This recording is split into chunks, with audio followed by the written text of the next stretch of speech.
রাসূলের সাহাবী হযরতে আলকামা রাদিয়াল্লাহু তাআলা আনহু। কি নাম? হযরতে আলকামা রাদিয়াল্লাহু তাআলা আনহু হঠাৎ করে মৃত্যু শয্যায় সজ্জিত হয়ে গেছে। আল্লাহ রাসূলের সাহাবী হযরতে আলকামা একজন বুজুর্গ মানুষ ছিলেন, সব সময় নামাজ আদায় করতেন, আল্লাহর রাসূলের সাথে জিহাদে অংশগ্রহণ করতেন। হঠাৎ করে অসুস্থ হয়ে গেছেন। বিশ্ব নবী জনাবে মুহাম্মদুর রাসূলুল্লাহ সাল্লাল্লাহু আলাইহি ওয়াসাল্লামের কাছে সাহাবীরা খবর পাঠাইল, ইয়া রাসূলুল্লাহ, আপনার সাহাবী হযরতে আলকামা রাদিয়াল্লাহু তাআলা আনহু মৃত্যু শয্যায় সজ্জিত হয়ে গেছেন, কিন্তু জবান দিয়ে কালেমা জারি হয় না। ইয়া রাসূলুল্লাহ, ইয়া হাবিবাল্লাহ, আমরা বারবার কালেমার জন্য তালকিন করলাম, কিন্তু জবান দিয়ে কালেমা বের হয় না। আল্লাহ রাসূল ডাক দিয়ে বলেন, ও সাহাবারা, যাও যাও দেখো আলকামার দুনিয়ার ভিতরে তার মা বাবা বেঁচে আছে নাকি। হযরতে বেলাল সহ আরো কয়েকজন সাহাবী চলে গেলেন হযরতে আলকামার মায়ের কাছে। আলকামার মায়ের কাছে যাইয়া দেখেন দুনিয়ার ভিতরে হযরতে আলকামার বাবা দুনিয়ার থেকে অনেক আগেই দুনিয়ার থেকে বিদায় নিয়ে চলে গেছেন। হযরতে আলকামার মায়ের কাছে যাইয়া বলেন, আলকামার মা, আপনার সন্তান হযরতে আলকামা রাদিয়াল্লাহু তাআলা আনহু মৃত্যু শয্যায় সজ্জিত হয়ে গেছেন, কালেমা জবান দিয়ে কালেমা বের হয় না। ও আলকামার মা, আল্লাহর রাসূল আপনাকে সালাম পাঠাইছেন। হযরতে আলকামা রাদিয়াল্লাহু তাআলা আনহুর মা বললেন, জানটাও কুরবান করে দিতে পারি। হযরতে আলকামার মা চলে আসলেন বিশ্বনবী জনাবে মুহাম্মদুর রাসূলুল্লাহ সাল্লাল্লাহু আলাইহি ওয়াসাল্লামের কাছে।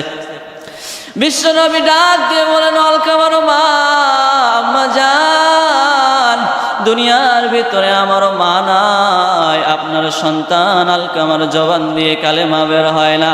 আমি আপনার কাছে জানতে চাই আপনার সন্তান কেমন। মা ডাক দিয়ে বলেন, ওগো পয়গম্বর, আমার সন্তান অনেক ভালো, আমার সন্তান আপনার সাথে জিহাদে অংশগ্রহণ করে, নামাজ পড়ে, রোজা রাখে, সব কিছু করে, কিন্তু পয়গম্বর আমার সন্তান আমার বউয়ের কথা শুনিয়া আমার সন্তান আমারে মারধর করেছে, আমার কথার অবাধ্য হয়েছে। ইয়া রাসূলুল্লাহ, ইয়া হাবিবাল্লাহ, আমি আমার সন্তানের ব্যবহারে আমি রাজি না।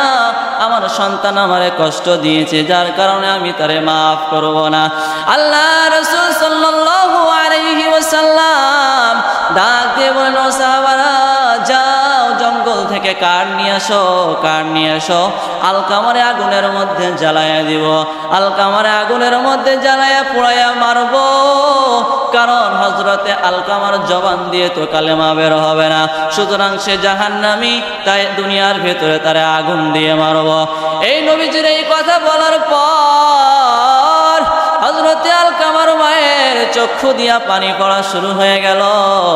আল্লাহ রাসূল সাল্লাল্লাহু আলাইহি ওয়াসাল্লাম আদেশ দিলেন কাঠ আনার জন্য। হযরতে বেলাল চলে গেলেন ওই জঙ্গলের ভিতরে কাঠ আনার জন্য।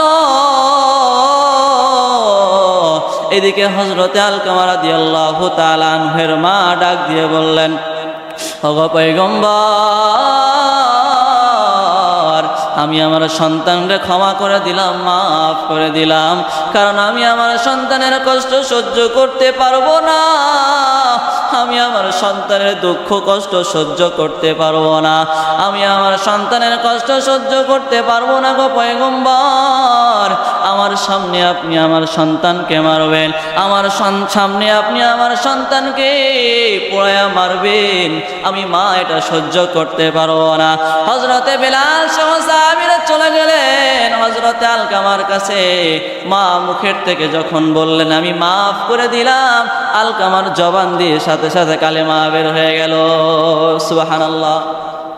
এই ঘটনার দ্বারা বোঝা যায়, ও দুনিয়ার বান্দা, আল্লাহ বলেন মাকে কখনো কষ্ট দেওয়া যাবে না, বাবাকে কখনো কষ্ট দেওয়া যাবে না। যদি মা বাবারে আমরা কষ্ট দেই কখনো সফলতা পাইব না। এই ঘটনার দ্বারা আমরা বুঝতে পারি ওই মা বাবা যদি আমাদের উপরে অসন্তুষ্ট থাকে মৃত্যুর সময় কালেমা নসিব হবে না। এরে দুনিয়ার মুসলমান, ওই মা বাবারে সব সময় খুশি রাখবা, কারণ ওই মা কিন্তু তোমার জন্য সব কিছু করতে পারে।